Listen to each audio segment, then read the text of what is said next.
ang mga kwento ng pag-ibig, kwento ng buhay at kwento ng pag-asa dito sa Barangay Love Stories. Love Stories.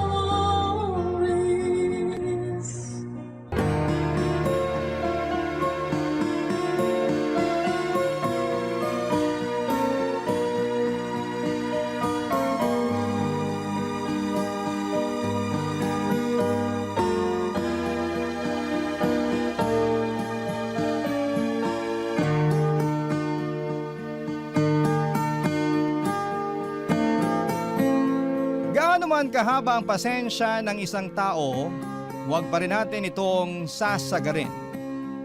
Dahil kapag napagod ang isang tao sa pag-unawa at pagmamahal sa atin, magsisisi tayo sa huli. Ikaw ka barangay, pasensyoso ka bang tao?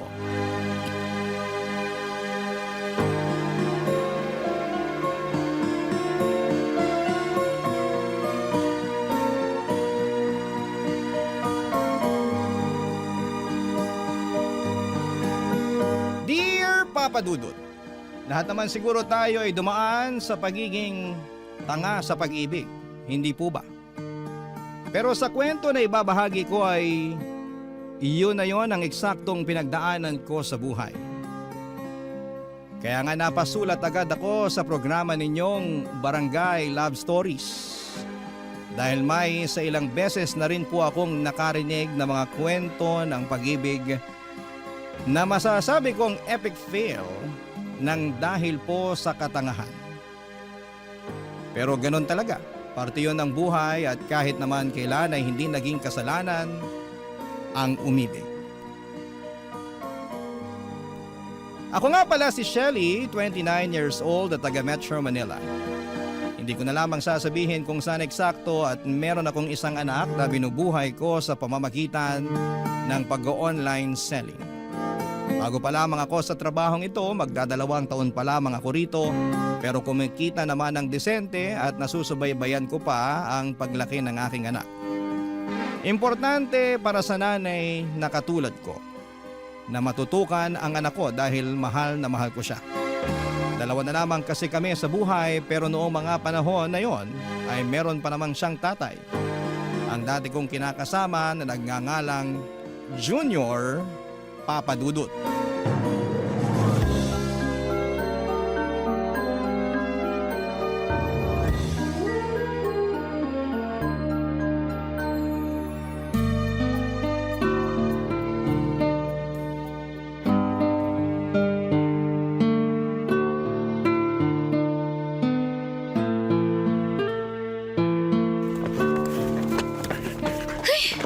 Anak ng tinapa naman, oh.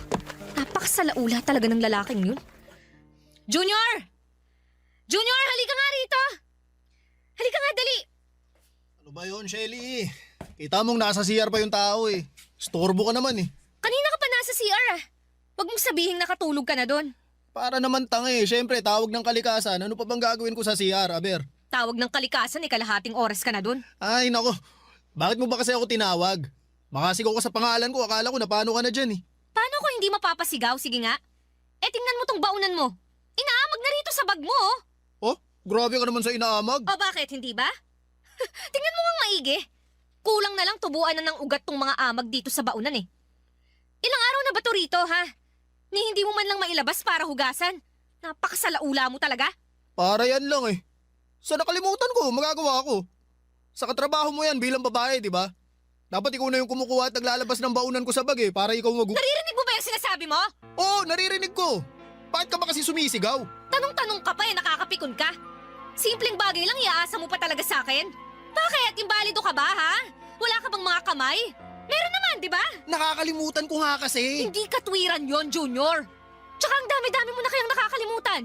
Hindi lang naman itong baunan mo. Pati mga marurumi mong damit na kung saan-saan mo iniiwan. Ano? Nakalimutan mo rin damputin para ilagay sa labahan? Ganun na nga. Sige. Sa susunod, makikita mo na yung mga damit mo sa basurahan. Ay, wag naman ganun, Shelly. Anong wag ganun, Shelly? Ganun yon. Kasi, iisipin ko na ayaw mo na sa mga damit na yon kasi iniwan mo lang kung saan-saan. Kaya itatapon ko na. Bakit ko pa mapahihirapan ng sarili ko na paulit-ulit kang paalalahanan ng napakasimpleng bagay na yon? Sa makakalimutin ka kamo di ba? O di ganun na lang para mas madali. Para ka namang ewan eh. Ako pa talaga ngayon ng parang ewan? Pa sino pa ba? Alam ka namang ako o yung anak natin. Dinami mo pa talaga rito yung anak natin na walang muwang, no? Kasi naman. Kasi naman mukha mo dyan. Ay, Junior naman. Kailan ka ba magiging responsable? Alam ko naman na ako yung babae sa pamamahay na to. Pero napapagod na din ako. Baka akala mo madali lang yung trabaho namin bilang nanay at may bahay, ha? Sinasabi ko sa'yo na hindi. Kaya sana, tulungan mo naman ako. Please lang. Please lang, huwag ka nang magpasaway. Daig mo pa yung anak natin sa pagiging isip bata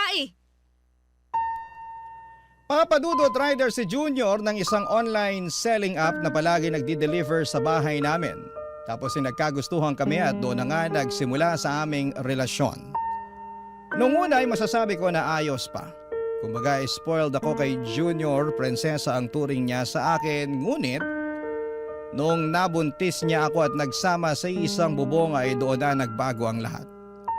Hindi naman sa sinisiraan ko ang dati kong kinakasama pero nang dahil sa pag-live-in namin yon ay higit ko siyang nakilala.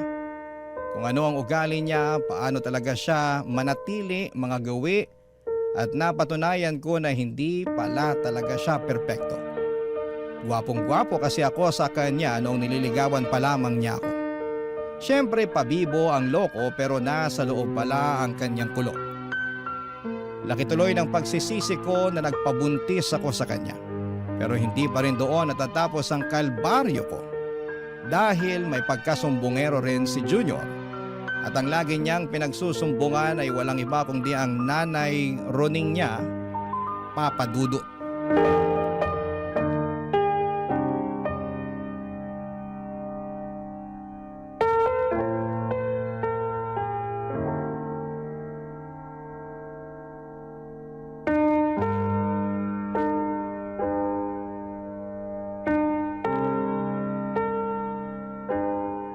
Nako, singilan na naman pala ng renta ng bahay.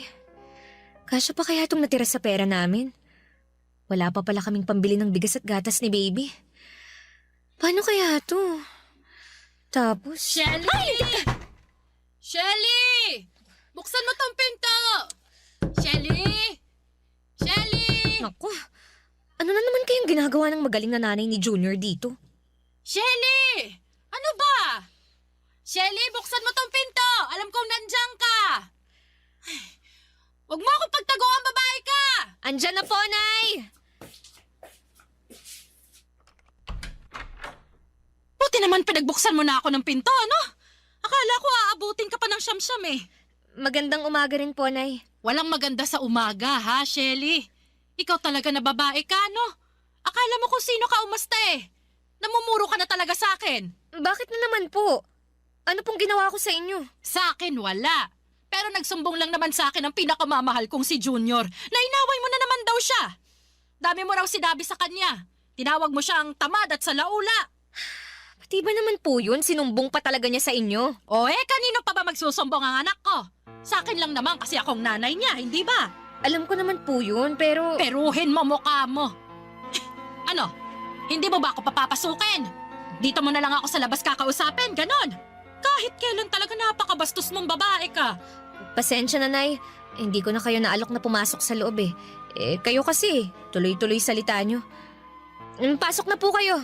At baka mapagkamalan pa tayo ng kapitbahay na nag-aaway. Pabayaan mo sila na pagkamalan tayo para malaman nila kung gaano ka kasamang kinakasama. Paano na naman po ako naging masama? Inaapi-api mo lang naman yung anak ko. Hoy, Shelly, kaisa-isang anak namin na lalaki si Junior. Dala-dala niyang ngalan ng namayapa kong asawa. Pinalaki namin siya ng maayos, inalagaan ng husto. Ni ayaw ko ngang padapuan sa lamok nung sanggol pa yan eh. Tapos gaganyanin mo lang rito sa pamamahay niyo. Wala po akong ginawang masama kay Junior. Tsaka tama lang naman yung mga sinabi ko sa kanya. Dahil yun naman talaga ang ginagawa niya rito sa bahay namin. Kaya nga ikaw ang babae eh. Dapat ikaw ang pumuno sa pagkukulang ng anak ko. Hindi yung isusumbat mo sa kanya yung mga bagay na yon. Di po ba dapat tulungan kami? Hindi pa ba sapat na nagtatrabaho ang anak ko sa labas? Bakit pagdating dito sa bahay niyo gusto mo siya pang pagtrabahuin? Kung tutusin, gawain mo na lahat yan.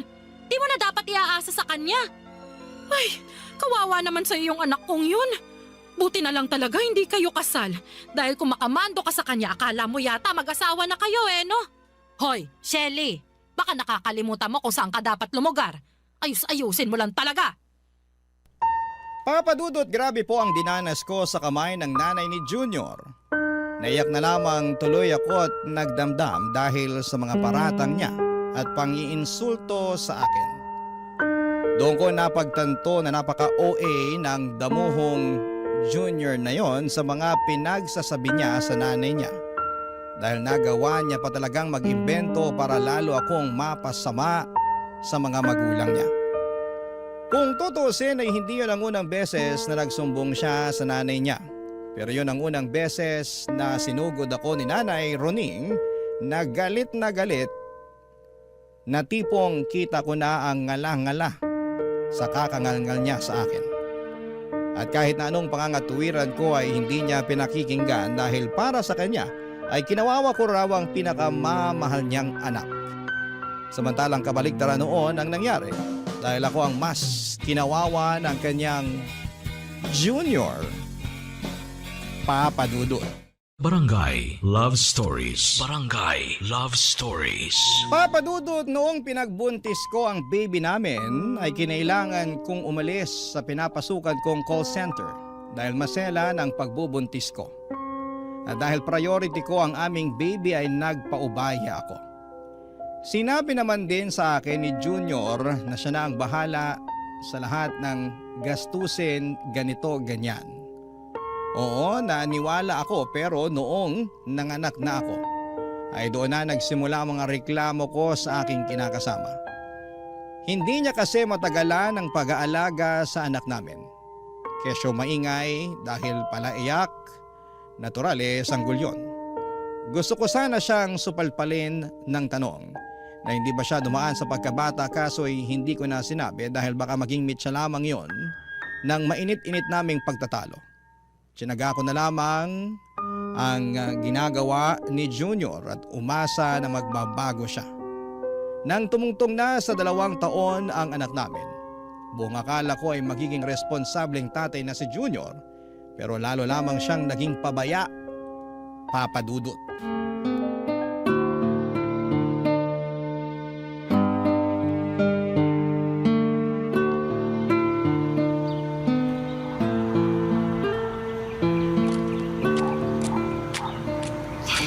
Okay na siguro tong mga sangkap na nabili ko. Makakagawa na ako ng masarap na tinolang manok na maraming sayote. Oy, sandali lang ito ha. Pusta ko na lahat ng pera ko. Dapat manalo na ako, kanina pa ako inaalat bad trip na Hoy, Junior! Shelly! Anong ginagawa mo rito? Di ba nasa palengke ka? Oo, pero pauwi na ako. At ikaw, anong ginagawa mo rito? Nagsusugal ka ba, ha? Ha? Hindi Anong hindi? Bakit may hawak kang baraha? At ano yung narinig ko kamo na ipupusta mo na lahat ng pera mo? Hoy! Hindi ako bingi para sabihin ko sa'yo! Nagkakasiyahan lang naman kami. Wala lang yun. Anong wala? Teka, nasan na yung anak natin? Junior, nasan yung anak natin? Ha? Asan sabi yung anak natin Nandyan lang yun. Teka, nasaan na ba yung batang yun? Ayun Diyos ko, Junior! Puntahan mo nga yung anak natin! Baka masagasaan dun sa kalye! Oo, sige. Teka, pupuntahan ko na. Anak naman Sabi ko sa tabi lang kita, di ba? Wisit ka! Napakababaya mo talagang lalaki ka! Aray ko na ba, Shelly? Bakit mo ako binatukan? Tatanong-tanong ka pa talaga? Pinabayaan mo lang naman yung anak natin na gumala-gala sa kalye! Paano kung nasagasaan yan? Sige nga! Nagulungan ng truck, ng bus, ng jeep o ng pison! Paano kung inaway yan ng ibang bata? O di kaya nakidnap? Di wala na to yung anak! Bobo ka talaga! Aray ko! Nakakarami ka na, ha? Kulang pa yan! Gusto madamihan ko pa Baka pabayaan mong tatay, Junior! Sandali ko lang iniwan sa'yo yung anak natin kasi namalengke ako ng pananghalian natin. Pero pinabayaan mo na! Uy mo naman! Wala namang nangyari sa anak natin, ha? O kita mo, buong-buo pa! Wala kang galos, Kung mukha mo kaya galusan ko, no? Ha? Tsaka tingnan mo nga yung itsura ng anak natin! Walang tsinelas, walang salawal, tulo sipon! Yung totoo, Wala bang magulang ang batang to? Grabe, ewan ko talaga sa'yo. Kahit kailan hindi ka maaasahan. Hoy, pwede bang kumalma ka ha? Pinagtitinginan na tayo ng mga tao. Eksena ka rin talaga eh. Eksena talaga ako kasi nakakabwisit ka. Tsaka ayaw mo nun. Sikat ka na sa kanila. Alam na nila kung gaano ka ka-irresponsableng ama. Papa Dudut, hindi ko mawari kung nasa talampakan ba ang utak ng kinakasama ko o nasa puwet. Dahil masyado siyang kampante sa paggala-gala sa kalye na madungis ng anak namin. Grabe. Saglit lamang akong nawala pero pinabayaan na niya ng tuluyan ng aming anak. Marami akong takot sa posibleng kahinatnan ng anak namin pero pinagsawalang bahala lamang ni Junior. Tinawag pa niya akong OA, hindi ba? Ewan, pero parang kulang-kulang yung kinakasama kong yon. Hindi ko na siya maintindihan at napatanong tuloy ako kung ako ba ang may problema o sadyang tumanda lamang ng paurong si Junior.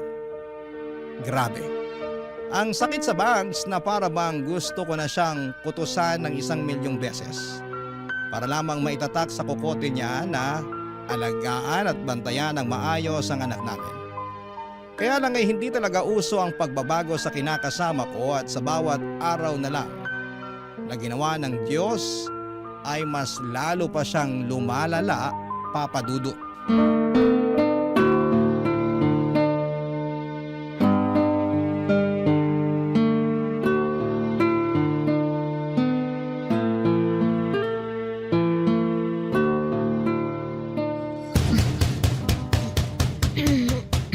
Ano ba yun? Bakit ang ingay naman?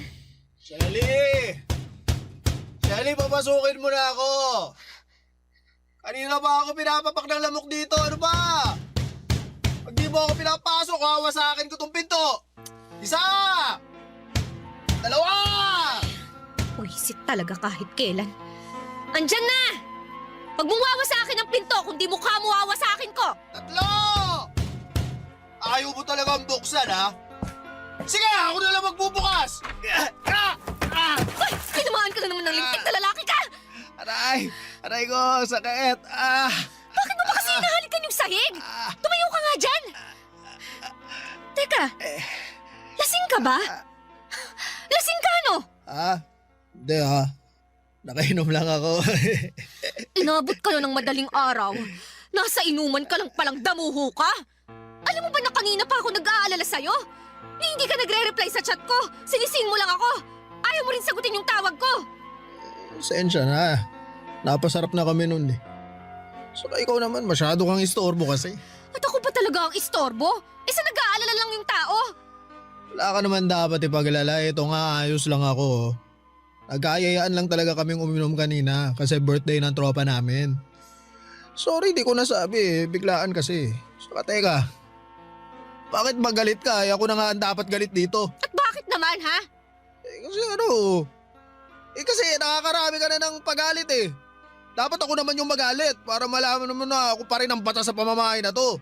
Ako pa rin ang lalaki, no? Ako pa rin ang padre de pamilya rito, kaya ako pa rin ang masusunod. Tabi ka nga dyan! Papasok ako! Ano ka ba, Junior? Saan ka pupunta? Bakit mo binabasag ang mga pinagpaspaso natin? Alam mo, sumusobra ka na, Shelly. Kung ipeya mo ako para di mo ako kinakasama. Nagtatawa na tuloy ako ng mga barkada ko. Sabi nila, para raw ako di lalaki kasi mas maangas ka pa raw kaysa sa akin eh. Under desire raw ako. Sunod-sunuran daw ako sa'yo. Kaya galit ako! Galit ako! Tumigil ka na, Junior! Baka wala na tayo magamit na plato pag binasag mo lahat yan! Hindi ayos lang. Sa dahon ng saging na lang tayo kumain. Baka siraulo mo talaga! Siraulo na ako, siraulo. Pero simula sa araw na to, ako na masusunod sa pamamahay na to. Hindi ikaw. Hindi yung anak natin. Kundi ako. Ako lang! Ah, ganon! Teka! Makikita mong hinahanap mo! Namumuro ka na sa aking lintik eh! Akala mo yata sasantuhin kita, ha? Oy! Anong ginagawa mo, Shelly, ha? Bakit mo... Oy, anong hinahanap mo dyan sa mga drawer? Nahanap ko na! Ano? Sige! Manira ka pa! Basagin mo pa lahat ng pwede mong basagin! Tingnan natin kung di ko to iduldul sa pagmumukha mo! Ano yan, ha? Taser gun ba yan? Oo! Bitawan mo yan, Shelly. Ayoko nga! Ano? Ano? Halika rito!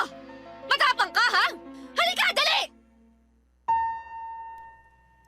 Papa Dudut, laruang taser lang naman yon ng anak namin pero akala yata ni Junior totoo yon. Kaya naman pinanindigan ko na lamang at ginalingan ng pananakot sa kanya hanggang lumabas siya ng bahay. Pagkatapos ay pinagsarhan ko siya ng pintuan at doon pinatulog sa labas hanggang mawala ang amats niya. Alas 6 ko na yata siya ng umaga pinagbuksan ng pintuan at naawa naman ako dahil namumutakte ng pantal mula sa kagat ng lamok ang mukha at braso niya. Nakayakap din siya sa sarili dahil nilalamig. Pero in fairness sa kanya, tulog mantika pa rin ang damuho kong kinakasama. Sinipa ko ng ilang beses si Junior para magising at noong dumilat ang kanyang mga mata, ay agad na nanlaki yon sa takot nang makita niya ako. Naalala niya siguro ang nangyaring away namin. Akala niya yata ay sasantuhin ko siya. Agad ko siyang sinenyasan na pumasok na sa loob, bagay na ginawa naman niya. Sinabihan ko siyang kumain ng pagkain na hinanda ko sa mesa at nagmamadali naman niyang sinunggaban yon. Gutom na gutom ang damuho na parang hindi pinakain ng 1 taon.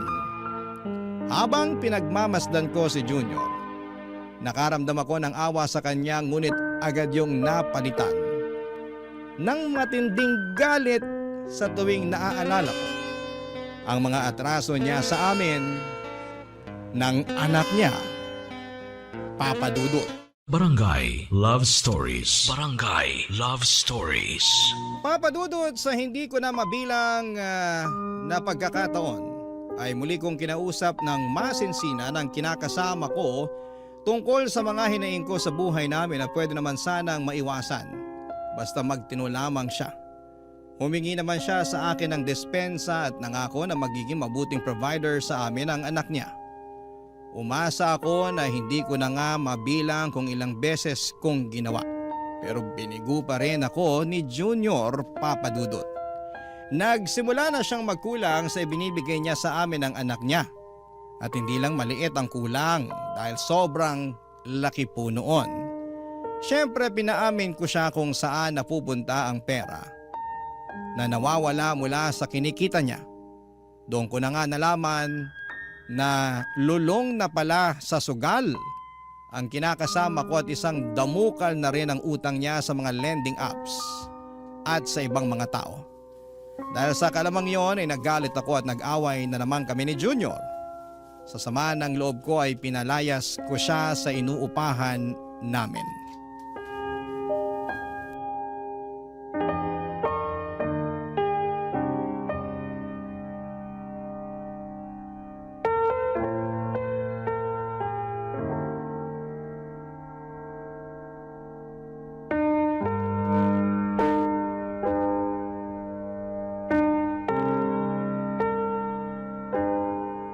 Anong ibig sabihin nito, Junior? Bakit andito kayo ng nanay mo sa bahay? Ano pa nga ba? Di sinumbong kita sa nanay ko na pinalayas mo ko rito. Ano ka mo? Hoy, Shelly! Sumusobra ka na talagang babae ka, ano? Noong nakaraan, pinatulog mo raw sa labas nitong inuupahan niyo yung anak ko? Pinapakpa nga raw siya ng lamok. Paano na lang kung na-dengue ang Junior namin? Tapos ngayon naman malalaman ko pinalayas mo siya. Yan, sige nay. Pagalitan niyo po yan. O talagang sinulsulan mo pa ang nanay mo, ha? Ako ang kausapin mo, Shelly. Kanina pa ako salita ng salita rito. Oh. Nay, sinabi na po ba sa inyo ni Junior ang dahilan kung bakit ko nagawa sa kanya ang mga bagay na yon? Anong dahilan? Sabi na nga ba hindi niyo talaga alam na ang laki ng atraso ng magaling yung anak sa pamilya namin. Wala akong pakialam sa mga atrasong sinasabi mo. Ang akin anak ko agrabyado rito. Natural na depensahan ko yan. Bakit hindi niyo po muna kausapin ng masinsinan yung anak niyo bago kayo sumugod dito? Para magkaalaman na.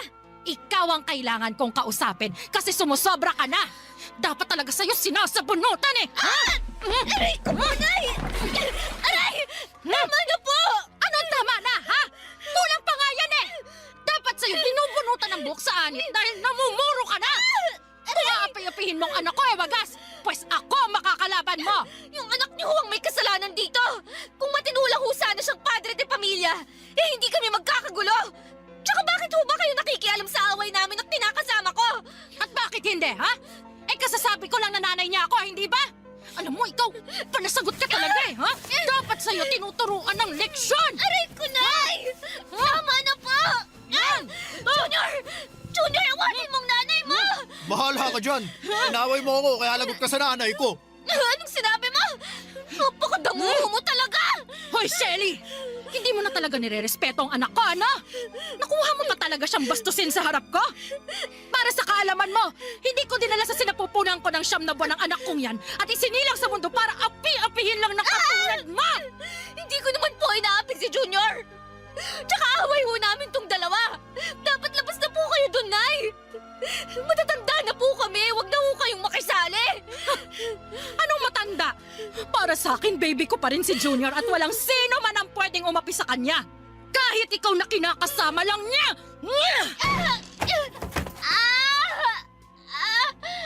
Sa susunod na awayin mo pang anak ko, hindi lang sa bunot ang aabutin mo, Shelly. Huhubaran kita't kakalad ka rin sa kalsada. Sisiguraduhin kong mapapahiya ka sa buong barangay. Tandaan mo yan! Papa Dudut! Ni sa hinaga ay hindi ko akalain na pagtutulungan ako ng mag-ina. Parang sa mga teleserye ko lamang napapanood ang mga ganong klase ng mga eksena. Dahil sa nangyari ay nasaktan po ako. Hindi ko akalain na ang away namin ang kinakasama ko ay makakarating sa nanay niyang basag gulera. Lalo ko lang tuloy napatunayan kung gaano kasumbongero si Junior. Kaya nga simula noon ay iniwasan ko na muna na mag-away kami. Hindi ko rin kinausap si Junior dahil na-stress lang talaga ako.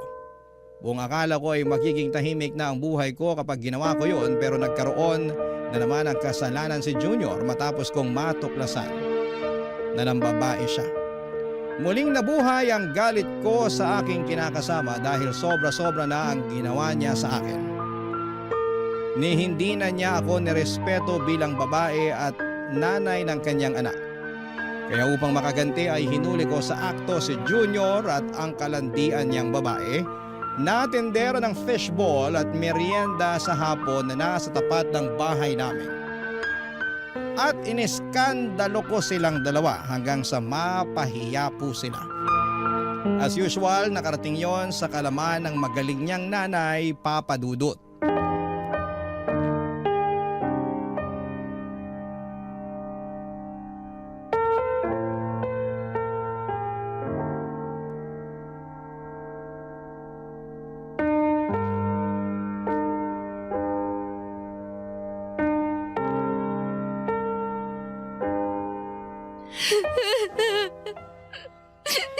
Ano na naman bang ginawa mo, Shelly?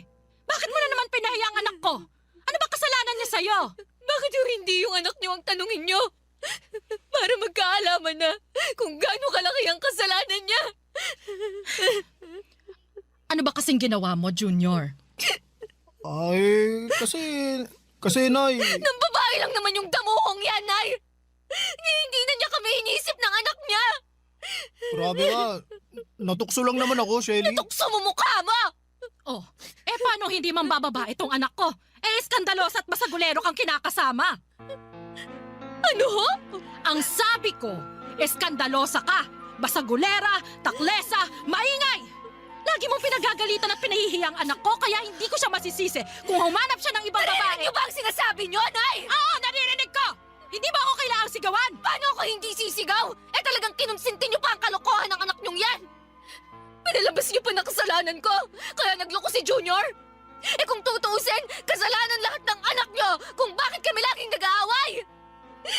Umasa ho ako na magbabago na yung anak niyo! Na magiging mabuti at responsable na siyang padre de pamilya! Pero hindi! Hindi nangyari yon! Sa dami ng atraso niya sa akin na pinalampas ko na lang alang-alang sa pamilya namin! Masisisi niyo ba ako kung mapuno ako? At itong huling kasalanan na ginawa niya, yung pambababae niya, ang hindi ko na kayang patawarin. Dami mo namang ate, sa lalaki yung anak ko, magagawa mo. Tayo ang babae, tayo rin ang dapat mag-adjust Ano klaseng katwiran yan? Napakabulok! Aba, bastos ka! Bastos na kung bastos! Pero mas bastos yung anak niya! At ngayon, alam ko na kung kanino siya nagmana. Sa inyo! Kasi bastos din kayo! Sumusobra ka na talagang babae ka! Grabe ka! Ay, aatakihin yata ako sa puso sa'yo! Nay! Nay! Nay, ayos lang ba kayo? Mukha ba akong ayos? Kalma lang po kayo. Baka ano pa mangyari sa inyo eh. Ikaw, Shelly naman! Huwag mo na nga sagot-sagutin ang nanay. Huwag mo akong pagsabihan! Kundi yung nanay mong kinakampihan ka kahit mali na ang ginagawa mo! Alam mo, Junior, ayoko na. Ha? Ano ayaw mo na? Ayoko nang makisama sa'yo. Ayoko nang makisama dyan sa nanay mo. Aalis na kami ng anak mo. Magpapakalayo-layo na kami. At hindi mo na kami makikita kahit kailan. Ayoko na sa'yo. Doon ka na sa babae mo para ulo naman niya ang sumakit. Maghiwalay na tayo! Papadudot, nag-alsabalutan ako ng mga damit at gamit namin ng anak ko at hindi nagpapigil kay Junior sa pag-alis sa inuupahan naming apartment. Wala na akong pakialam kahit na umiyak pa siya at magmakaawa ng panahon na yon. Basta ang nasa isipan ko ay makalayo na kami ng anak ko sa kinakasama ko. Dinig ko naman ang boses ng nanay niya na panay pangungutya ang sinasabi. Kaya mas lalo ako naging desidido na ayoko na silang pakisamahan. Hindi ko na kaya. Sinubukan ko namang pero tama na po. Pupunta kami noon ng anak ko sa kamag-anak namin at doon muna tumuloy ng ilang buwan. Bilhin ko na rin si Junior dahil ayoko na siyang magkaroon ng koneksyon sa aming mag-ina. Alam kong mahirap maging solo parent pero kinaya at kinaya ko para sa aking anak. Para sa akin ay ayos nang mag-isa kaysa may kasama ka nga pero parang wala namang katuwang sa buhay at pagtataguyod ng iyong pamilya. Hanggang dito na lamang po ang sulat ko, Papa Dudut. Sana po ay mapili niyong basahin at i-ere sa programa ninyo na Barangay Love Stories. God bless and more power sa inyong istasyon. Ang inyong kapuso at kabarangay forever, Shelly. Ako, gigil na gigil talaga ako sa nangyayari sa kwento natin. O ikaw, kabarangay, kumukulo rin ba dugo mo? Pwede kang mag-iwan ng comment sa ating comment section.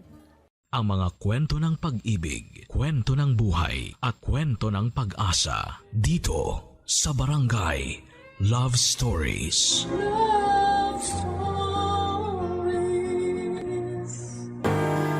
Ang pagkakaroon ng tunay na kaibigan ay isa sa mga pinakamagandang bagay na pwedeng mangyari sa buhay natin.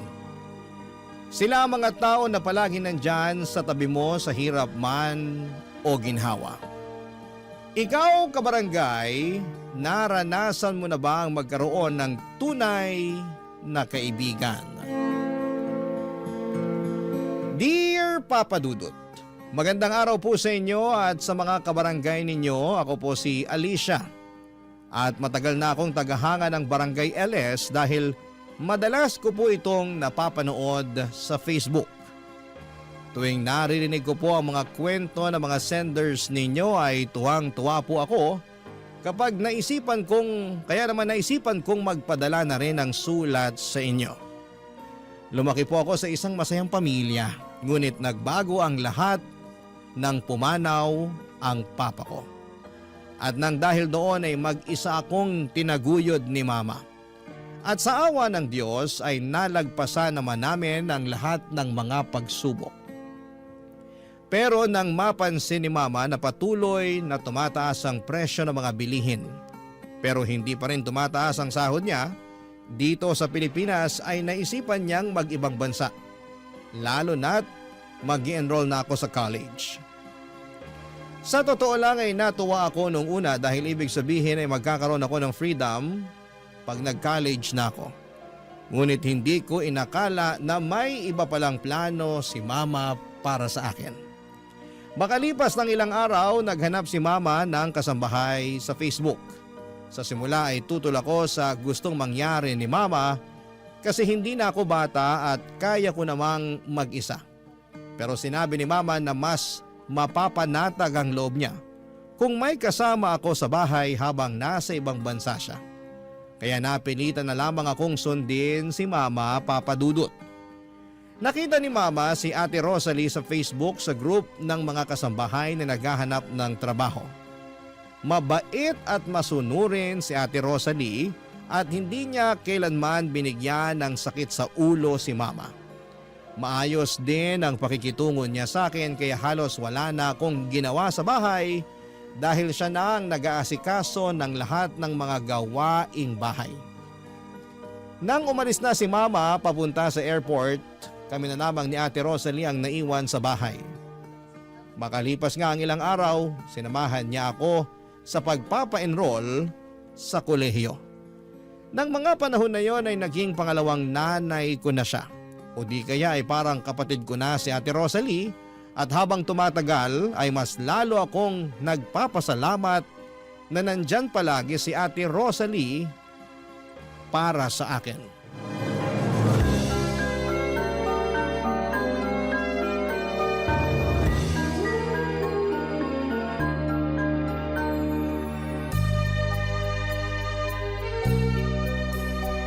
Alicia, eto na yung bacon na pinapaluto mo sa akin. Ang bango naman. Thank you, Ate Rosalie. Maliit na bagay? Sige na, maupo ka na. Dito na po kayo. Sabayan niyo na rin po akong kumain. Ayos lang ako. Mauna ka na. Sige po, kayong bahala. Nga pala, excited ka na ba sa paparating na pasukan? Naku po, hindi lang excited, kundi super excited. Mabuti naman kung ganon. Alam mo ba, ang totoo niyan, inggit na inggit nga ako sa'yo eh. Ha? Bakit naman? Kasi ni minsan, hindi ako nakatungtong ng kolehiyo. So, ang ibig niyong sabihin? Oo, high school lang natapos ko. Salat kasi sa buhay yung mga magulang ko. Kaya eto, kinailangan ko magtrabaho para sa pamilya ko. Ako na lang kasi inaasahan ng mama at papa ko eh. Nako Ate Rosalie, wag na po kayong malungkot. Isipin niyo na lang po na hindi natin makikilala ang isa't isa kung nakapagtapos kayo sa pag-aaral, di ba? Kung sa bagay. Alam mo, nagpapasalamat ako na ikaw yung naging alaga ko. Ate naman, anong alaga? Ginawa mo na naman akong bata niyan eh. Magka-college na po ako. Basta. Nagpapasalamat ako na ikaw yung naging alaga ko kasi sobrang bait nyo ng mama mo sa akin. Nako, deserve na deserve niyo po yan kasi ganun rin naman kayo sa amin eh. Eto lang ang sasabihin ko sa'yo Sana makinig ka. Ano po yun? Ipagpaliban mo na muna yung boyfriend na yan, okay? Ate naman eh. Seryoso ako.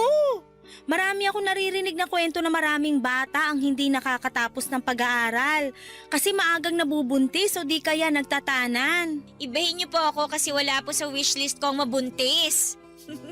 Si ate talaga para na po kayong si mama. Naninigurado lang kasi sigurado ko na akong sisisihin ng mama mo kung sakaling may mangyaring masama sa'yo. Kawawa naman ang mama mo kung sakasakali. Nasa ibang bansa siya nagpapakahirap. Tapos mabubuntis ka lang, 'di ba? Ay nako, ewan ko po sa inyo. Basta ako, hindi na ako makapaghintay sa darating na pasukan. Ay, siya nga pala ate. Thank you Thank you saan? Thank you kasi sinamahan mo ako na mag-enroll noong nakaraan. Ano ka ba? Wala yun. Kung gusto mo sunduin pa kita araw-araw eh. Ay ate, OA ka na Bakit? Ayaw mo ba?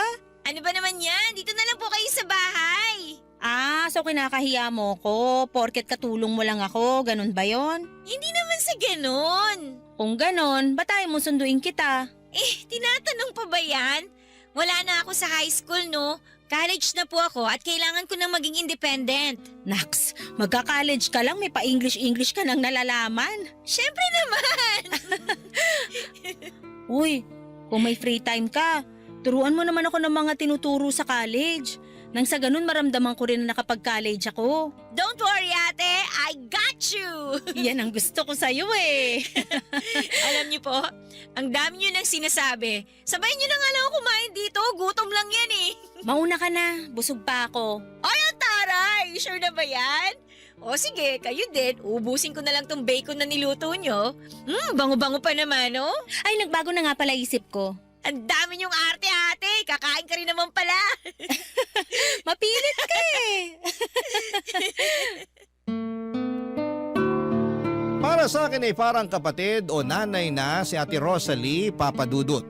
Nagkakasundo kami sa lahat ng bagay at sobrang saya ko na dumating siya sa buhay ko. Dahil kay Ate Rosalie ay nagkaroon ng kulay ang buhay ko. Mas lalo pang natuwa si Mama tuwing nagvi-video call kami kasi nakikita niya kung gaano kami kasaya ni Ate Rosalie. Masaya si Mama dahil parang pamilya na rin si Ate Rosalie sa amin at ganon din kami sa kanya. Sa totoo lang, Papadudot ay sobrang swerte namin dahil pakiramdam ko ay higit pa siya sa isang kasambahay o yaya. Ang totoo po niyan ay hindi ko na gaanong nararamdaman ang puwang na iniwan ni Mama dahil nandyan palagi si Ate Rosalie na laging sumusuporta at kasama ko sa pang-araw-araw. Parang siya na ang pumuno sa puwang na iniwan ni Mama noong mga panahong yon. Siya ang naging kakampi ko, kaibigan at tagapag-alaga sa lahat ng oras. Pero syempre kahit na ganoon ay nami-miss ko pa rin naman si Mama. Halos 3 beses sa isang linggo ay tumatawag at nakikipag-video call siya kay Ate Rosalie at sa akin para kumustahin kami at para malaman kung ano ang nangyayari sa buhay namin. Kaya kahit malayo si Mama ay ramdam pa rin namin ang pagmamahal at pag-aalaga niya sa amin. Lumipas ang ilang linggo at mas lalo lamang akong na-excite sa unang araw ko sa klase. Noong high school, hindi ako masyadong napapansin ang mga kaklase ko at wala akong mga kaibigan. Pero ngayon nag-college na ako ay ramdam ko na pwedeng magbago ang lahat ng yon. Nang dumating ang allowance na pinadala ni Mama, sinamahan ako ni Ate Rosalie sa mall para mamili ng mga bagong gamit para sa eskwela. At dahil mahal na mahal ko si Ate Rosalie, syempre binilhan ko rin siya ng mga bagong damit. Ganon kami ka-close, Papadudut. At makalipas ang ilang linggo, dumating na rin ang pinakahihintay kong araw. Ang first day ko sa college. Sobrang namangha ako sa laki at ganda ng mga classrooms namin. Hindi ko inakala na mas malaki pa ito kumpara sa mga naging classroom ko noong high school. Tahimik lamang ako nung unang araw ko sa college dahil ayokong magpaka-trying hard para lamang makisabay sa iba. Sa halip ay taimtim ko na lamang na ipinagdasal na sana may lumapit sa akin at maging kaibigan ko sa araw na yon. At noong nag-lunch break na kami, parang sinagot na nga ng tadhana ang dasal ko dahil habang kumakain ako nang mag-isa sa cafeteria, may lumapit sa akin at nagpakilala. Si Karen.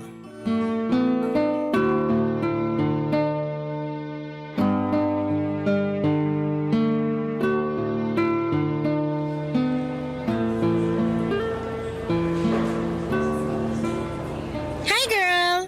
Ako nga pala si Karen. Ikaw yung kaklase ko sa math, diba? Oo. Hello, Alicia nga pala. Nice to meet you, girl.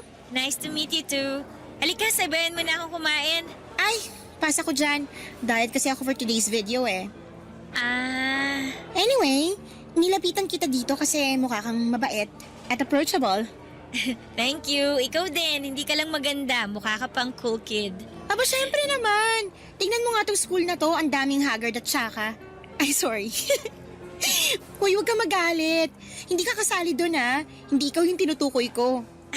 Ano ka ba? Okay lang. Anyway, pagkatapos mong kumain dyan, may one-time limited offer ako just for you. Ha? Ano naman yun? Open-minded ka ba? Ano ba yan? Hindi kita maintindihan. O siya, hindi na ako magpapaligoy-ligoy pa. Tatapatin na kita. Okay? Naghahanap ako ng makakabonding. May bar kasi ako na gusto kong puntahan at naghahanap ako ng kasama. Bar? Ibig mong sabihin umiinom ka na? OMG! Huwag mo sabihin hindi ka pa nakakainom. Parang ganun na nga. Di bale, sabi nga nila, there's always a first time to everything. Di ba? Pasensya ka na ha, pero mukhang hindi kita masasamahan dyan. Girl naman! Huwag kang killjoy. Samahan mo na ako. Sige na naman Simulat sa pool kasi, hindi pa ako nakakainom ng alak. Paano kung may masamang mangyari sa akin? Alicia, tingnan mo ako ng maigi. Matagal na akong umiinom. Mukha bang may masamang nangyari sa akin? Wala naman, diba? Tsaka isa pa, sabay naman tayong pupunta doon. Hindi kita iiwan, promise. O siya, sige na nga. Magkita na lang tayo pagkatapos ng klase. Ano? Pagkatapos ng klase? Oo, bakit? Huwag kang magpatawa. Haggard at uugod-ugod na tayo kung aantayin pa natin na matapos yung araw na to. So ibig mong sabihin? Oo, pagkatapos mong kumain dyan, aalis na tayo. Naku, pero ayoko mag-cutting classes. Ang OA mo naman. Ngayon lang naman natin gagawin to Maniwala ka sa akin, hindi ka babagsak. Tsaka isa pa, first day of classes ngayon. Puro introduce yourself lang ang maririnig mo ngayong araw na to. Alam mo ikaw, bilib din ako sa tapang mo eh. So, ibig sabihin yan, pumapayag ka na? Oo na. Ay, ayan, sa wakas! Pero ngayon lang natin gagawin to ha. Pangako yan. Pero sandali lang, bukas na ba yung bar na sinasabi mo? Girl, 24 hours yun. Pero yun nga lang, yung sayawan at disco mamayang gabi pa. Pero okay lang yun. At least buong hapon tayo magiinuman at magchichikahan habang hindi pa nagsisimula yung sayawan, diba? Kung sa bagay. Ay nga pala, Alicia. May ipapakiusap sana ako sa'yo. Ano yun? May extra ka ba dyan? Ha? Kailangan ko kasi ng pera Sige na naman please. Saan mo naman gagamitin? Bibili ako ng Yossi. Ano? Naninigarilyo ka? Oh, ba't mukhang gulat na gulat ka dyan? Walang basagan ng trip. Sige na naman, kahit barya lang. Hindi pa kasi ako nakakapag-withdraw ng pera Ay, sige na nga. Ay, ayan! Perfect! Excited na ako! Bilisan mo na kumain dyan!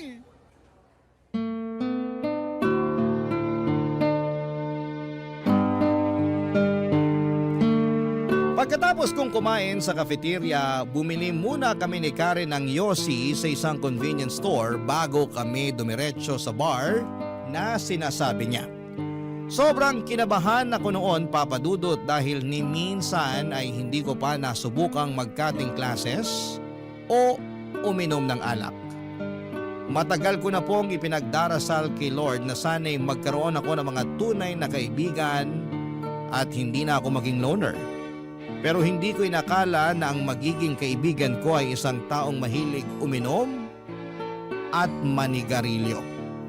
Unti-unti niyang naipakilala sa akin ang mga bagay na dati ay hindi ko inaasahan na susubukan ko. Pagdating namin ni Karen sa bar, bumili kami ng 2 bucket ng beer. Nung nagkaroon na ako ng amats, pakiramdam ko ay mas lalo kong nai-enjoy ang lahat. Parang mas nag-relax ako at mas komportable. Kaya naman tuloy-tuloy lamang kami ni Karen sa pag-inom hanggang sa pareho na kaming tuluyang nalasing. Nagsimula na rin kaming sumayaw sa bar ng gabi na yon. Nagsinungaling ako kay Ate Rosalie nung mga panahong yon. Nag-text ako sa kanya at sinabi ko na nasa coffee shop ako. Pero ang totoo niyan, nandun kami ni Karen sa bar, umiinom, sumasayaw at nakikipag-usap sa mga cute boys. Nang umuwi ako sa bahay ng gabing yon ay nakatulog na si Ate Rosalie. Kaya dahan-dahan akong pumasok sa kwarto ko at kinabukasan ay nagpanggap akong walang nangyari at mukhang hindi rin naman nagduda si Ate Rosalie sa akin. Akala ko isang gabi lamang yon ang kasiyahan. Pero mas lalo pang lumala ang sitwasyon, Papa Dudut. Unti-unti ay naging madalas ang pagkakating classes ko para samahan si Karen sa mga gimmick niya. Halos gabi-gabi na kaming sumasayaw at nalalasing sa bar, Papa Dudut. Unti-unti ay hindi ko na nabibigyan ng sapat na pansin ang pag-aaral ko dahil unti-unti na akong nalulubog sa buhay na puno ng bisyo. At mga panandaliang kasiyahan. Kasama ng bago kong kaibigan, Papa Dudut. Barangay Love Stories. Barangay Love Stories. Habang lumilipas ang mga buwan, hindi lang pag-inom ang bisyong natutunan ko, kundi pati na rin ang pagyoyosi, at sa puntong ito ay halos bagsak na ang mga subjects ko sa eskwelahan at bihira na akong pumasok. Pero syempre inilihim ko ito kay Mama at kay Ate Rosalie. Akala nila ay nasa school lamang ako buong araw o kaya naman ay gumagawa ng project kasama ang mga kaklase ko.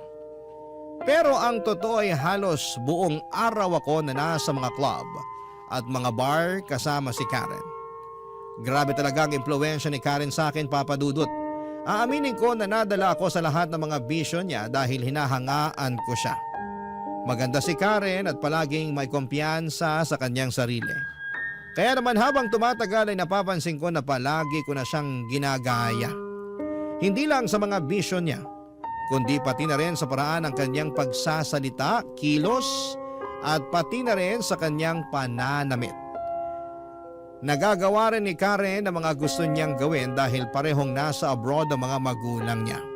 Tulad ko ay pinapadalhan lamang siya ng allowance ng mga magulang niya, kaya malaya kaming dalawa na gawin ang mga bagay na gusto namin ng walang nakakaalam, kabilang na dito ang pagyoyosi. Nung una, hindi ko talaga nagustuhan ang lasa ng sigarilyo. Ubo ako ng ubo noong mga panahon na yon at pakiramdam ko ay aatakihin ako ng higa. Pero habang tumatagal ay nasanay ako at unti-unti kong nagustuhan ang pagyoyosi. Lalo na kapag may kasamang beer. Halos araw-araw na kaming nagyoyosi ni Karen, kaya naging parte na rin po ito ng routine namin. Noong time na yon, inggit na inggit ako kay Karen dahil umuupa siya ng apartment at wala siyang ibang kasama kasi nasa ibang bansa nga ang mga magulang niya.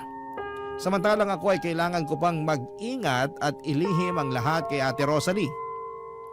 Alam ko kasi na kapag nalaman niya na hindi na ako nag-aaral ng maayos at natuto na akong uminom at manigarilyo, panigurado na makakarating po ito kay Mama. Pero habang tumatagal ay mas lalo akong gumaling sa paglilihim at pagpapanggap kay Ate Rosalie para hindi niya malaman ang katotohanan.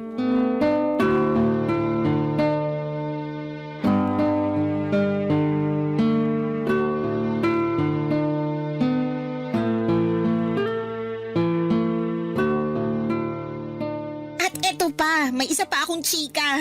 Isplok mo na yan, Day! Alam mo ba, nung nasa high school pa ako, pumasok ako sa classroom na nangangamoy yosi. Totoo ba? Oo! At eto yung exciting na part. Ano? Yung mga kaklase kong lalaki yung pinagbintangan ng teacher. Hala, kawawa naman pala. Paano ba naman kasi? Mukha kasing sanggano yung mga lalaki kong kaklase. Kaya ayun, sila tuloy yung napagbintangan na naninigarilyo. Bruha ka nga talaga ng taon. Grabe, hindi ka na naawa. Anyway, change topic na nga lang. So, totoo ba yung sinabi mo na may chimay ka sa bahay nyo? Ang lakas mo maka 12 years old girl ha. Grabe ka naman. Gusto kasi ni Mama na may makasama ako sa bahay habang nasa ibang bansa siya. Yun lang yun. Whatever, wala ka pa rin independence. Pero at least may nag-aasikaso ng mga gawaing bahay, di ba? Kahit na. Sabihin mo nga sa akin, malaya ka bang nakakapagyosi sa bahay nyo? Hindi. Mismo, kasi may chimay ka. Tingnan mo ko, malaya ako nagagawa ang lahat ng gusto kong gawin kasi mag-isa lang ako. Kahit ubusin ko pa yung isang kahan ng sigarilyo sa kwarto ko, walang makakapansin at walang magagalit kasi may freedom ako. Oo na, nagyayabang ka na naman. Eh di ikaw na yung may freedom. Ay naku girl, kung ako sa'yo, kausapin mo yung mama mo na paalisin na yung si... Sino ulit yun? Si Ate Rosalie. Oh yun, si Chimay. Ay hala, teka lang. Oh, ba't mukhang hindi ka mapakali dyan? Kailangan kong tawagan si Ate Rosalie. Baka magtaka mamaya yun kung bakit hindi pa ako nakakauwi. Ano ba naman yan? Nakakaloka. Shh, eto na.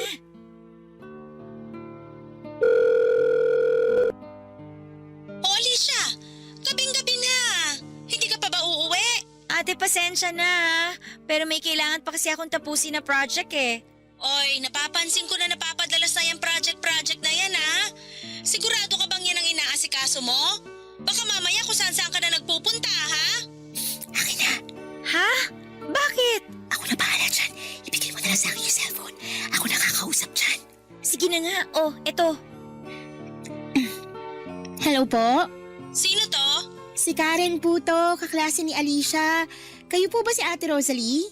Oo, bakit? Naku, Ate Rosalie, pasensya na po kayo Pero nasa coffee shop po kasi kami ni Alicia May tinatapos lang kami na project. Ganun ba? Gusto niyo ba sunduin ko na lang kayo dyan sa coffee shop? Ay, naku po, wag na. Nakakahiya naman. Wag po kayo mag-alala. Uuwi na rin po kami mamaya. Sige, basta mag-ingat kayo. Okay po, bye! Hala, ang bilis mo naman napaniwala si Ate Rosalie. Ako pa ba? Ang dami kasing sinasabi ng chimay mo Panira ng trip. Kaya ayan, ginawan ko na ng paraan. So ano, hindi ka man lang ba magta-thank you sa akin? Salamat. OMG, ayan na! Magsisimula na yung sayawan! Wait lang, girl. Bago tayo sumayaw, yosin naman muna tayo sa labas Sige na nga. Dala mo ba yung lighter mo? Ay wala, pero may posporo ako. Halika na nga! Nang mga panahong yon ay sobrang na-enjoy ko talaga ang pagkakaibigan namin ni Karen. Noong high school pa lamang ako, Papa Dudut, nilalayuan ako ng mga tao at halos walang nakikipag-usap sa akin, pero nang makilala ko si Karen, pakiramdam ko po ay nagbago ang lahat. Para na rin ako naging cool kid. Ramdam ko na may kasama na ako at may taong tumatanggap sa akin. Pero Papa Dudut, natapos din ang masasayang araw na yon dahil halos binagsak ko na lahat ng subjects ko sa school. Alam kong kapag nalaman ito ni Mama at ni Ate Rosalie ay tiyak na maghahalo ang balat sa tinalupan. Kaya agad akong lumapit kay Karen para maghanap ng karamay. At hindi na rin ako nagulat nang malaman ko na ganon din ang sitwasyon ni Karen sa eskwelahan. Puro bagsak din ang grades niya at wala itong naipasa na subject. Pero ang kinagulat ko lang talaga ay mukhang hindi man lang nabahala si Karen sa dami ng subjects na ibinagsak niya. Dito na niya inamin na may kakilala siyang marunong mag-photoshop ng school records. Ngunit may kapalit na malaking halaga. Agad ako nagpatulong sa kakilala niya at nagawa rin itong i-photoshop ang mga grades ko. Ipinakita ko ang peking school records kina Mama at Ate Rosalie at sobrang natuwa sila sa akin. Pero ang hindi nila alam, lahat ng yon ay isang malaking kasinungalingan lamang. Aaminin ko, Papa Dudut, na sobrang nakonsensya ako noon, lalo na nang magpadala si Mama ng pera para sa enrollment ko sa paparating na second semester. Ang hindi niya alam ay magiging irregular student na ako dahil uulitin ko ang lahat ng subjects na nabagsak ko noong first semester. Habang tumatagal ay mas lalo lamang akong na-stress sa mga pinagdadaanan ko, kaya nagsimula akong magyosi sa kwarto ko para maibsan ang kaba ko kahit papaano. At para naman matakpan ang amoy ng sigarilyo, bumili ako ng iba't ibang pabango, perfume, air freshener at scented candle. At para hindi maamoy ni Ate Rosalie ang usok ay tinatakpan ko pa ang ilalim ng pintuan ng kumot para hindi lumabas ang amoy, Papa Dudut.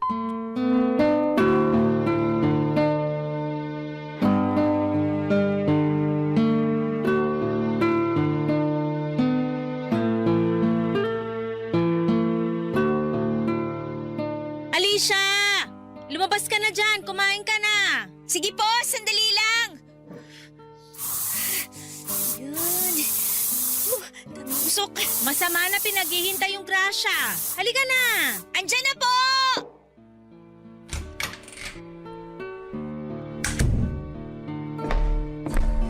Pambihira ka talagang bata ka.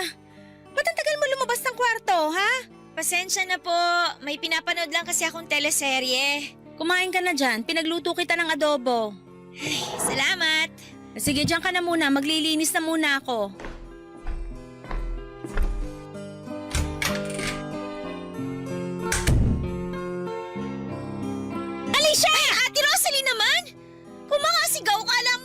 nasusugan? Bakit ba?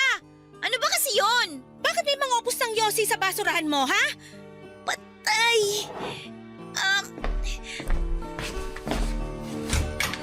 At kailan ka pa natutong manigarilyo, ha? Ano? Magsasalita ka, isusumbong kita sa mama mo. Ate! Nagmamakaawa ako sa'yo. Please, sana naman wag makarating to kay Mama. Oh, inaamin ko na. Nagyayosi ako. Ano ka ba naman, Alicia? Hindi mo ba alam na yung mga ganitong klaseng bisyo, dadalin mo yan hanggang sa pagtanda mo?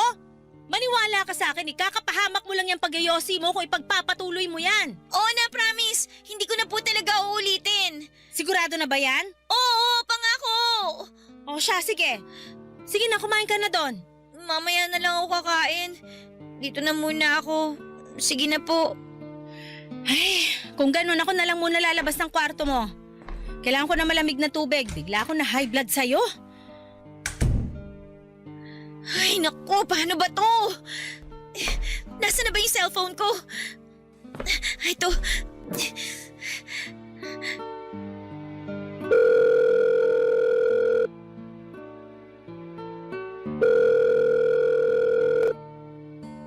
Girl, kumusta ka na? Anong ganap? Karen, may problema ako. Kumalma ka nga muna. Ano ba kasi yun, ha? Alam na ni Ate Rosalie na nagyosi ako. Ang tanga mo naman, girl. Paano naman niya nalaman, Aber? Hindi ko naman kasi akalain na halongkatin niya yung basurahan ko dito sa loob ng kwarto eh. Yan ang problema sa mga chimay na yan, eh. Masyadong pakialamera. Naku, yan na nga ba yung sinasabi ko sa'yo, eh. Mamaya mo na ako sermonan. Hindi ka nakakatulong eh. Teka nga lang, ba't mo ba kasi ako tinawagan, ha? Ano naman kinalaman ko kung nahuli ka ng chimay mo? Ewan, hindi ko na alam. Basta natataranta ako. Ano ba kasi talaga ang problema mo, ha? Sinabi ba niya na magsusumbong siya sa mama mo? Ayun na nga, mukhang wala namang siyang balak na magsumbong. Pero, ewan ko ba, hindi pa rin ako mapakali eh. Kasi sigurado ako na anytime pwede niya akong isumbong kay mama. Hello? Andiyan ka pa ba? Oo! Malahimik ka nga muna. Nag-iisip na nga ako, oh. O ano, may naisip ka na ba? Shucks, may naisip na ako. Alicia girl, eto makinig ka. Eto ang gagawin mo. Kunin mo yung cellphone ng chimay nyo at ilublob mo sa tubig para hindi niya mahalata na may sumira ng cellphone niya. Nang sa ganon, hindi na rin siya makakapagsumbong sa mama mo. Ayoko nga! Girl, pag nagsumbong yan sa mama mo, ikaw ang madedehado dito. Sige ka, ikaw rin. Pero kailangan ko ba talagang sirain yung cellphone niya? Ang dami mo namang arte. O siya, eto na, mag-iisip pa ako. Karen, paano kaya kung pakiusapan ko na lang si mama na paalisin si Ate Rosalie? Wow ha, sobrang original ng plano mo. Parang narinig ko na yung dati pa. Teka lang, saan ko nga ba huling narinig yan? Ay, oo nga pala, sa akin nga pala mismo galing yung suggestion na yon, no? Kaloka ka. Girl, dati ko pa sinasabi sa'yo na masasakal at mawawalan ka lang ng freedom kung kasama mo sa iisang bahay ang chimay nyo. Pero sigurado kung hindi pa alisin ni mama si Ate Rosalie ng ganun-ganun na lang. Wait, alam ko na. Ano? Kailangan nating siraan yung chimay mo para yung mama mo na mismo magpaalis sa kanya. Kailangan pa talaga natin siyang siraan? Alam mo, ikaw ang dami mong arte. Oo, eto, makinig ka. Pagmumukain nating magnanakaw yung chimay mo para mawala ng tiwala yung mama mo sa kanya. Pero Karen... Naaalibad para na ako sa'yo. So ano, gagawin mo ba o hintayin na lang natin na isuplong ka ng Rosalie na yun sa mama mo? Sige na nga! Okay, ganito, makinig ka. May naisip si Karen na plano kung paano namin mapapatanggal sa trabaho si Ate Rosalie. Sabi niya ay dapat naming pagmukaing magnanakaw si Ate Rosalie para kusa na siyang sisitahin ni Mama. At para mangyari yon ay kailangan daw ilagay ko ang mga importanteng gamit ko tulad ng laptop at wallet sa bag ni Ate Rosalie. At kailangan ko raw itong i-video para maipakita kay Mama. Naniniwala si Karen na magiging epektibo ang plano dahil hindi pa nag-iisang taon mula nang mamasukan si Ate Rosalie sa amin. At tiyak daw na masisira ang tiwala ni Mama sa kanya. Hindi ako sumang-ayon sa suggestion ni Karen kasi alam kong naghahanap buhay lamang si Ate Rosalie. Oo, may mga nagawa kong kalokohan at kabalastugan pero hindi ko na. Hindi ako masamang tao at hindi ko kayang gawin yon. At hindi ko kayang sirain ang hanap buhay ng iba. Kaya sinabi ko kay Karen na hindi ko na itutuloy ang plano namin. Lumipas sa mga araw at mukhang naging okay na naman ang lahat. Hindi na nagsumbong si Ate Rosalie tungkol sa pagyoyosi ko, pero patuloy pa rin kami ni Karen sa pagkakating classes at pagpunta sa mga bar at club. Nang mga panahong yon ay gusto ko na talagang magbago pero hindi ko talaga kayang tanggihan si Karen. Kapag niyayaya niya akong uminom at magyosi kasi nai-enjoy ko naman siyang kasama. At isa pa ang hirap aminin kina Ate Rosalie at Mama na nabagsak ko lahat ng subjects ko noong first semester. Kaya naging irregular student na ako sa second semester. Kaya tuwing naiisip ko yon ay napapayosi at napapainom na lamang ako para makalimutan ko ang mga problema ko. Hindi ko talaga napapansin na unti-unti kong sinisira ang sarili ko ng mga panahong yon. At habang tumatagal, mas lalong dumarami ang tukso sa akin para gumawa ng masama. Lalo na noong nahuli ako ni Ate Rosalie na nagyoyosi sa kwarto. Nang araw na yon ay nagbanta siya na isusumbong na niya ako kay Mama. At dito na talaga ako kinabahan, Papa Dudut. Para na akong masusuka sa nerbiyos ng mga panahon na yon at doon ko na napagtanto na gusto ko talagang isalba ang sarili ko. Kailangan ko nang kumilos sa lalong madaling panahon. Barangay Love Stories. Barangay Love Stories. Nagawa ko ang isang bagay na hindi ko akalain na magagawa ko. Palihim kong nilagay ang mga gadgets at wallet ko sa maleta ni Ate Rosalie. Nang nagkausap na si Ate Rosalie at si Mama, binaligtad ko ang kwento. Sinabi ko kay Mama na sinisiraan lamang ako ni Ate Rosalie at matagal na niya akong ninanakawan.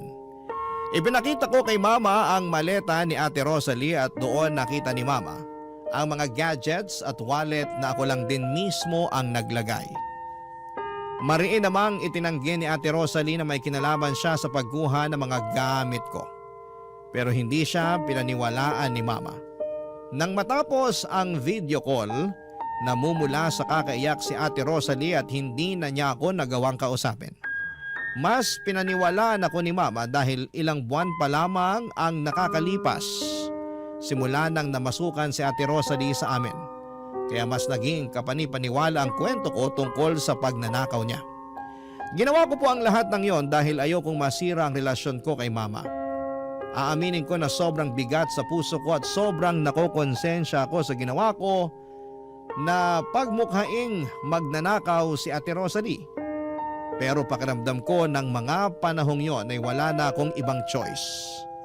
Mahal ko po si Ate Rosalie pero mas pinili kong iligtas ang sarili ko para hindi ako masira kay Mama, Papa Dudut.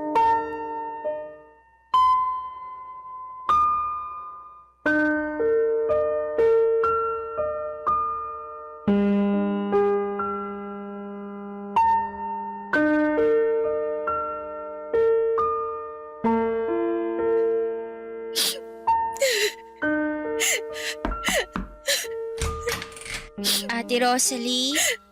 Alicia! Paano mo nagawa sa akin to, ha? Ate... Huwag mo akong maate-ate! Kasi kung ate ang tingin mo sa akin, hindi mo magagawa yung ginawa mo sa akin. Pinagkatiwalaan kita, Alicia. Parang pamilya na yung tingin ko sa'yo, pero hindi ko akalain na yung taong tinuring kong pamilya, siya rin pala yung tatraitor sa akin. Ate, I'm sorry. Pero wala na akong choice eh. Anong ibig mo sabihin na wala kang choice, ha? Nagbabalak ka kasing sabihin kay Mama yung tungkol sa pag-iyosi ko. At kung hindi ko ginawa yung ginawa ko sa'yo, malamang ako yung masisira kay Mama. Kaya mas ginusto mo na ako yung masira sa mama mo, ganun ba yon? Alicia, alam mo kung gaano kami kasalat sa buhay. Ako na lang ang inaasahan ng mga magulang ko. Ngayong sinisante na ako ng mama mo, hindi ko na alam kung saan ko kukunin yung pera para sa pampaopera ng papa ko. Pampaopera? Anong ibig niyong sabihin? May katarata yung papa ko, Alicia. At pinag-iipunan ko na yung pampa-opera niya kasi pwede niya tong ikabulag. Pero ngayon na wala na akong trabaho.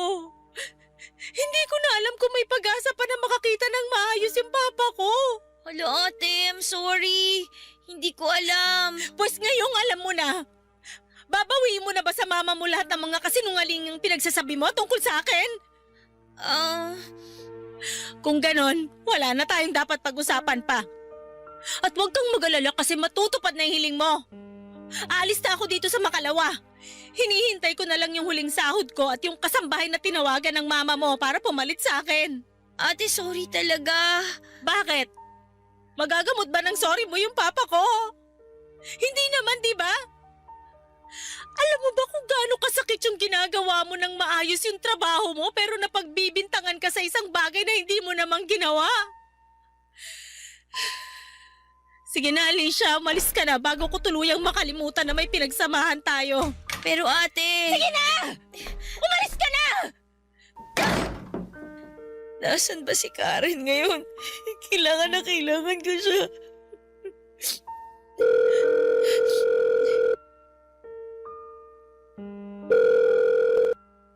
Girl, kumusta ka na? Nagawa ko na yung gusto mong mangyari. Ay, sandali lang naman. Kung makapagsalita ka, bakit parang kasalanan ko? At teka lang, hindi kita maintindihan, girl. Ano ba kasing tinutukoy mo, ha? Pinagmukha ko magnanakaw si Ate Rosalie. May papalit na sa kanya sa Makalawa. Ano ba naman yan? Napalayas na nga natin yung simay mo, pero may asungot na naman na papalit. Pero di bali na lang. At least, hindi na malalaman ng mama mo na nagyoyosi ka, diba? Kung sa bagay, Teka lang, girl. Di ba sabi mo, nawalan na ng tiwala yung mama mo dyan sa chimay nyo? oh, bakit? Eh kung ganon, bakit hindi pa yung pinapalayas ng mama mo? Ewan ko. Ayaw niya siguro na naiiwan ako mag-isa dito sa bahay. Sobrang sweet naman pala ng mother dear mo, pero no offense ha, ako nasasakal para sa'yo. Kawawa ka naman pala, girl. Huwag na nga nating pag-usapan to. Relax ka lang. Ito naman masyadong high blood. Pasensya ka na ha. Naiinis lang kasi ako sa sarili ko eh. Hindi ko kasi lubos akalain na magagawa ko pala yung mga bagay na ginawa ko. Pero ginawa mo na at wala ka na magagawa dun. Ganito na lang, gusto mo bang mag-celebrate mamaya? Ha? Celebrate? Oo, magse-celebrate tayo kasi sa wakas, na-force evict na yung chimay nyo. Saan mo gustong gumimik? Sagot kita at sagot ko na rin yung Yossi. Wala ako sa mood. Eto naman, gusto mo bang pumunta ako dyan? Dala na lang kita ng beer. At syempre, hindi mawawala ang Yossi. Tigi-isa tayo ng kaha. Gusto mo? Hoy, wag ka magkakamali na pumunta dito ha. Hindi pa nakakaalis si Ate Rosalie. Baka mamaya mabuking pa tayo niyan. Ipapahamak mo pa ako kung sakasakali. Ewan ko sa'yo, girl. Basta, tawagan mo na lang ako kung ready ka na ulit pumarty, okay? Kita-kits na lang sa school sa Monday. O siya, sige na. Bye! Lugmok na lugmok talaga ako noon, Papa Dudut. Parang unti-unti na akong kinakain ng konsensya ko sa ginawa ko kay Ate Rosalie. Kaya naisipan kong pumunta sa malapit na sari-sari store para bumili ng isang kahan ng Yossi at 3 litro ng beer. Umuwi ako kaagad at ininom ko ng mag-isa yung 3 litro ng beer sa kwarto ko habang naninigarilyo. Umasa ako na kahit papaano ay maiibsan ang bigat na nararamdaman ko. Pero sa halip na gumaan ay mas lalo lamang akong nalugmok at mas lalo lamang akong nakonsensya sa ginawa ko kay Ate Rosalie. Alam ko naman sa sarili ko na hindi ako masamang tao at hindi ko kayang manira ng ibang tao. Habang umiiyak si Ate Rosalie sa kabilang kwarto, hindi ko mapaniwalaan na dahil lang sa kagustuhan kong magkaroon ng matalik na kaibigan at maging cool kid ay nasira ko ang tiwala at pagmamahal ng isang tao na nagmamalasakit sa akin. Nagsimula akong uminom at nanigarilyo sa kwarto ko ng walang tigil. Halos hindi ko na mapigilan ang sarili ko. Sinuot ko na lang rin yung headphones ko habang pinapalakasan ko ang tunog ng music. Nang maubos ko na ang 3 litro ng beer, nakatulog ako sa kama habang patuloy na tumutugtog yung headphones ko.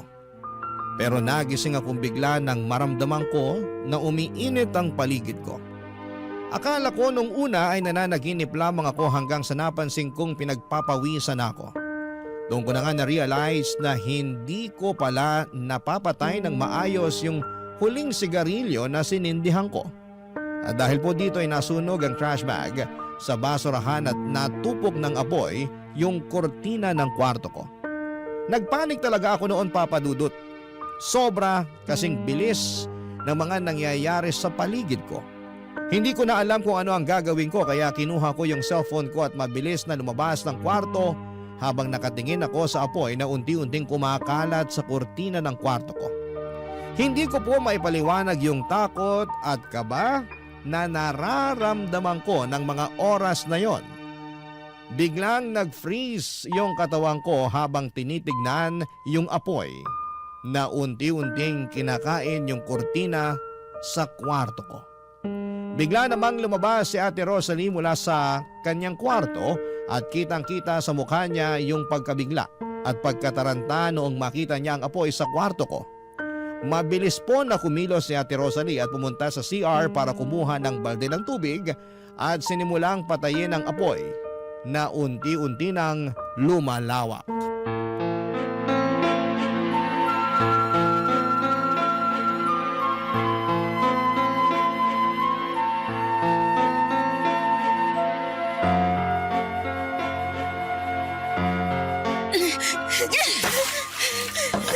Diyos ko, salamat po. Buti na lang naapula na yung apoy. Alicia, ayos ka lang? Mabuti na lang naagapan natin agad yung apoy. At mabuti na lang talaga walang masamang nangyari sa'yo. Hoy Alicia, magsalita ka nga. Namumutla ka na. Ano, ayos ka lang ba? Ate Rosalie! I'm sorry! Tama na yan. Hindi mo deserve yung ginawa ko sa'yo. Huwag mo nang isipin yon. Ang importante, ligtas ka. Ate, mapapatawad mo pa ba ako? Ang totoo niyan, hanggang ngayon masama pa rin yung loob ko sa ginawa mo sa akin.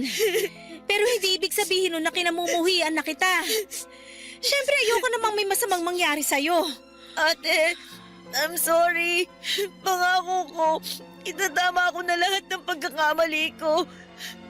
Sasabihin ko na kay Mama yung totoo na wala kang kasalanan. Na pakanako lang ang lahat-lahat ng ito.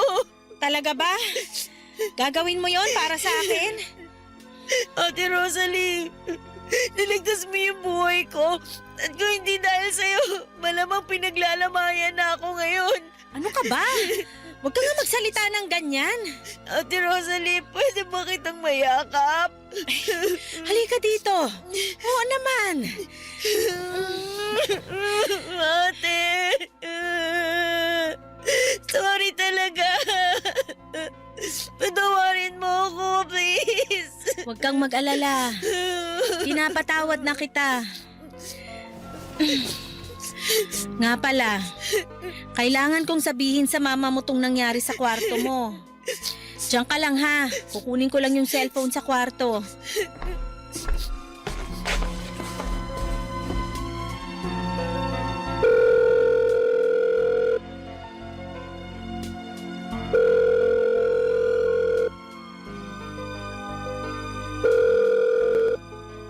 Girl, ano ba? Hello, Karen?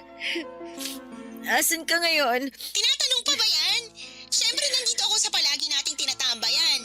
So ano, nagbago na ba isip mo? Halika, join ka! Karen, kailangan ko ng kaibigan ngayon. Asus, ang drama-drama mo naman. O bakit? Hindi ka pa ba nakaka-get over dun sa ginawa mo sa chimay mo? Kalimutan mo na nga yun. Mag-move on ka na. Nasunog kasi yung kwarto ko. Karen, kala ko talaga mamamatay na ako. Teka lang. OMG, paano naman nangyari yan? Hindi ko napansin na hindi ko pa pala napapatay ng maayos yung yosi ko. At dahil lasing na lasing ako, hindi ko rin namalayan na nasusunog na pala yung garbage bag. Teka lang, uminom ka nang hindi ako kasama? Ano ba naman yan, Karen? Parang awa mo na, puntahan mo na lang ako dito, please! Girl, I'm sorry, pero ang daming cute boys dito sa bar. Sayang at wala ka eh. Karen, ano ba? Utang na loob naman, makinig ka naman muna sa akin! Hoy, ang kapal ng mukha mo para sigawan ako Ano ba problema mo ha? Ang problema ko, hindi ka marunong makinig! Ang kitid-kitid ng utak mo! Ako? Makitid ang utak? Bakit? Kaninong kwarto bang nasunog dahil sa sarili niyang katangahan? Hindi ba't kwarto mo? Talaga ba, Karen? Ngayon mo ba talaga ako pagsasalitaan ng ganyan? Bad trip ka Kita nagsasayo yung tao dito. Panira ka ng amats. Alam mo, kung kaharap lang kita ngayon, malamang kanina pa kita nasampal! At kung kaharap lang kita dito ngayon, malamang kanina pa kita sinabunutan. Huwag mo ako susubukan, Alicia. Ang kapal ng mukha mo para sigaw-sigawan ako. Hoy, FYI lang hindi mo ako chimay. Anong klaseng kaibigan ka, ha? Wala ka na ba talaga natitirang awa? Awa? Paano ko maaawa sa'yo? Tatanga-tanga ka. At isa pa, kasalanan mo rin naman yung nangyari sa'yo, kaya manigas ka dyan. Sa susunod na makita kita, maganda ka kasi susunugin kita ng buhay! Ay girl, wag kang ganyan. Pasok sa death threat yung mga pinagsasabi mo sa akin. Baka kasuhan kita, sige ka. Talaga ba? Paano kaya kung sabihin ko sa school yung ginagawa mong pamimeki ng records? Sigurado ako ma-expel ka at makakarating sa mga magulang mo yung kabulastugang ginagawa mo. Kung makapagsalita ka, akala mo naman ang linis-linis mo. Nakinabang ka rin naman dun Hinding-hindi mo na pwedeng gamitin yan laban sa akin kasi simula sa araw na to, itatama ko na lahat ng mga pagkakamali ko. Mga pagkakamaling nagawa ko nang dahil na rin sa mga panunulsol mo sa akin. Bahala ka na nga sa buhay mo. Diyan ka na nga. Wala kang kwentang kaibigan! Pagkatapos noon, Papa Dudut, na-realize ko talaga kung gaano kaikli ang buhay at hindi natin alam kung kailan po ito matatapos. Kaya naman minabuti kong itama ang lahat ng pagkakamali ko. Nang sinabi ni Ate Rosalie kay Mama na nasunog ang kwarto ko ay sobrang nagulat si Mama. Pero nagpapasalamat siya dahil pareho kaming ligtas ni Ate Rosalie. Sa mga oras na yon ay inamin ko na rin kay Mama ang lahat, yung pag-inom ko ng alak, yung pamimeke ko sa school records, pati na rin yung pagyoyosi ko. At yun po ang naging dahilan ng sunog sa kwarto ko. Inamin ko rin kay Mama na sinet up ko lamang si Ate Rosalie para siraan siya. Galit na galit si Mama ng mga oras na yon. At kitang-kita ko kung gaano siya na-stress sa mga inamin ko. Nakonsensya ako sa mga nagawa ko pero sa wakas, hindi ko na kailangang pang magtago o maglihim. Sa puntong yon ng buhay ko ay masasabi ko na may kalayaan ako. Kalayaang nagsimula dahil sa pag-amin ko sa katotohanan. Tinapos ko na rin po ang pagkakaibigan namin ni Karen pagkatapos ng huli naming pag-uusap. Wala na po akong naging balita sa kanya dahil pinalipat na ako ng school ni Mama at mula noon ay nawala na siya ng tiwala sa akin kaya mahigpit na niya akong pinababantayan kay Ate Rosalie. Pero kahit na ganun pa man ay masaya ako dahil magkasama pa rin kami ni Ate Rosalie hanggang ngayon. Nasa college pa rin po ako at kumukuha ng kursong education. Sa awa ng Diyos ay naipapasa ko ang lahat ng subjects ko at hindi na ako bumalik pa sa buhay na puno ng bisyo at kasinungalingan. Papa Dudut, dito ko na po tatapusin ang kwento ng buhay ko at sana po ay matanggap ninyo ang sulat ko na ito dahil sigurado akong pareho kaming matutuwa ni Ate Rosalie na marinig namin ang aming kwento sa radyo. Ang inyong forever kapuso at ka-barangay, Alicia. Ano ang masasabi mo sa ating Barangay Love Stories today? Aabangan namin yan sa aming comment section.